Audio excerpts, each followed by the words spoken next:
I am 45 male and have a step kid, 15 female, with my wife. I can say that me and her parents' house are very different. I don't think that she shows any patience with them, and I don't like that. For some reason that I do not know, whenever she wants to punish her, she will make it seem like she is going out to do something or save the punishment for when she leaves for work, so it's my responsibility to punish her. I really don't like the idea of punishing kids that aren't mine. Don't get me wrong, I've been in her life since she was 4 and I love her to death. But it doesn't change the fact that they aren't my kids, and it seems like a major out of bounds thing to do. Again, I'm really not comfortable with doing that. She is a good kid and is really responsible, but I feel like my wife's parenting has made her feel like she has to be perfect, or else she will get punished. I've never actually punished her. Like I said, she's a really good kid, and no circumstances did I ever see that a punishment was necessary. For some context, my wife's punishment is taking away all of her belongings. I mean everything, like she'll close all apps on her phone, can't watch TV, can't go out after school, can't call friends. And all this because she got a C on a test, she put an assignment in late, etc. I really hate this. Being so hard on her isn't reasonable. She rarely ever does anything wrong. I mean, last year she probably had 2 assignments turned in late throughout the whole year. These things don't need such harsh punishments, they just need to be left off with a warning. And when she tells me to punish her, that's all I do. I give her a warning and she does just fine after that. I think a warning is even a stretch. Accidents happen, and overworking a kid isn't going to end well. I just tell her that if she needs help with school, I'd be happy to help so these don't happen. She's come to me a few times for it, but other than that, she's smart, and most of these were just her being overworked with school. My wife never caught on to this until the other day when I was talking to he about her school, because her mom said she got a report from her teacher that she wasn't focusing. Again, I didn't punish her, I just asked why she wasn't, and she said she was just tired from school and sports. I said that's fine, and if it's too much she doesn't have to go to sports this week because it's not like it mandatory. My wife overheard because she came back inside when she forgot something. She was mad at me, saying that it doesn't teach them a valuable lesson. I said it's been working just fine and she's too hard on her. She did the whole "I'm just a stepdad" said her way is torturing her kid. She's not focusing in class because she's trying to please everyone and get an A. So she'll stay up all night and overwork herself to do so, but then she's to blame when that didn't go right. She's not speaking to me now. I and my husband tried for 5 years to get pregnant. Testing eventually revealed I have eggs of steel, and without medical help I'll never get pregnant. So that's what we did. Gave our samples, 1 petri dish, and 9 months later I have 2 beautiful fraternal twin boys, Jack and Adam. Thing is, Jake has a condition, without going into detail, requires a shot once a week. Once he is older he can take pills. I went back to work and mother-in-law offered to watch the babes. She's wonderful, I trust her 100%. They were 9 months.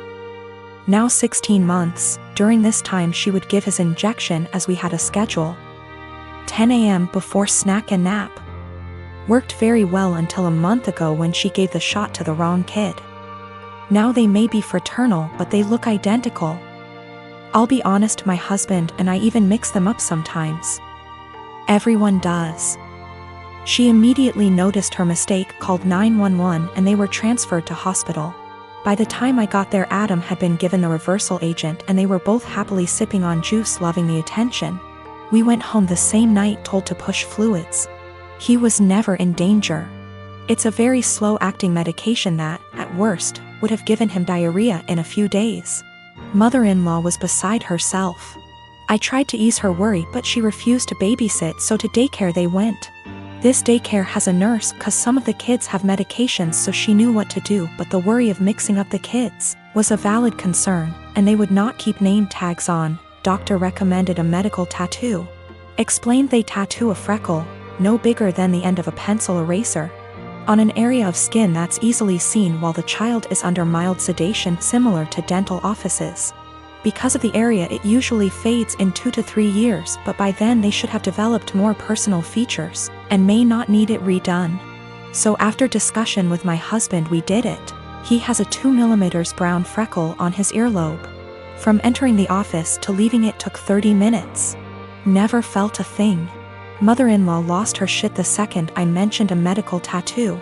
I tried to explain, but she just freaked out, so I put both kids on the floor and told her to pick up Jack and find the tattoo. She picked up Adam, so I handed her Jack, and after 20 minutes still couldn't find it. Stripped him to his skivvies. I finally pointed it out and she went, "That's just a freckle," I just said. My point exactly. Adam doesn't have a freckle there.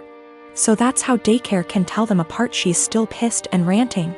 Once I explain to others and they fail to find it, they understand, but they still think I went too far in tattooing my child and altering their body. I believe I took the necessary precautions recommended by the doctor, and the tattoo will fade with sun exposure, and as he grows, by the time he's 5 it probably won't even be visible, or it'll just look like a faded freckle. I am a 19-year-old man. On Thursday, a person I had a major crush on in high school, but who rejected me, messaged me out of the blue. She had never contacted me without my contacting her first. And at one point I realized she had me blocked on social media, and so I found it odd that she was suddenly being friendly.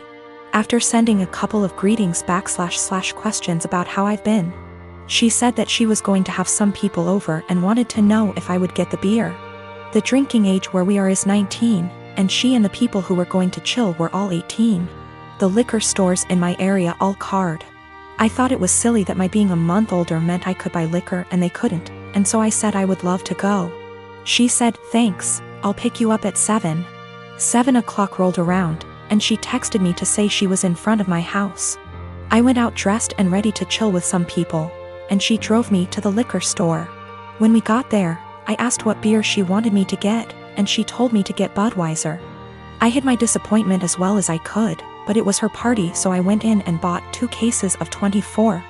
I got back in the car and said, "Let's party," and she was eerily quiet. I noticed that she wasn't driving towards her neighborhood, but rather back towards mine. I thought she had moved or something, but didn't want to press the issue. When she turned down my street, I finally figured it out. She was being purposefully vague about the invitation because she wanted me to get the beer.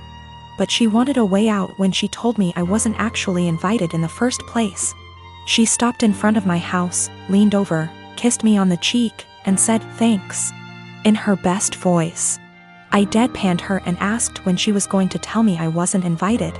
She feigned surprise and said that she never intended to invite me in the first place. I sat in silence for a long, awkward minute, picked up the beer, and walked towards my front door. She got out of her car and frantically tried to re-invite me to the party, but I told her that what she did was the most humiliating thing that ever happened to me.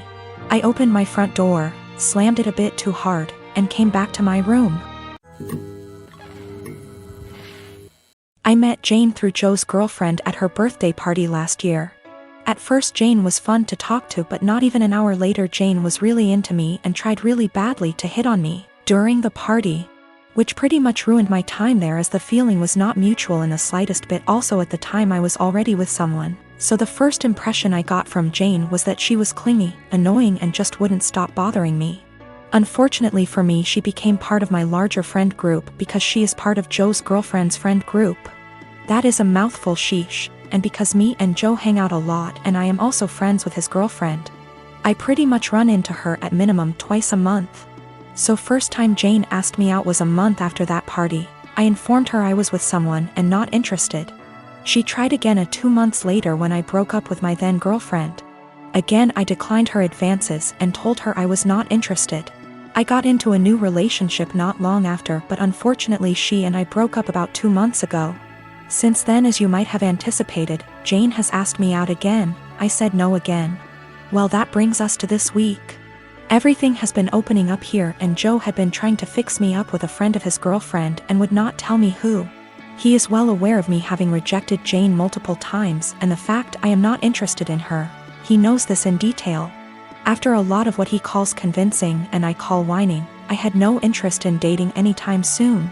I relented and decided to agree to this double date idea of his. We agree on meeting at Joe's apartment, and lo and behold, Joe, his girlfriend, and Jane are occupying the dinner table, obviously intending for my date to be Jane. I honestly just got so goddamn angry that I couldn't even get a single word out, turned around and left. I have been bombarded with texts and calls about how much of a douche I am and how terribly I hurt Jane and so on, and I am just like, I literally rejected her like 3 times. I am not interested in her. You knew that. Your girlfriend knew that. Our entire friend group has a running joke about obsessive Jane FFS, so literally everyone knows it.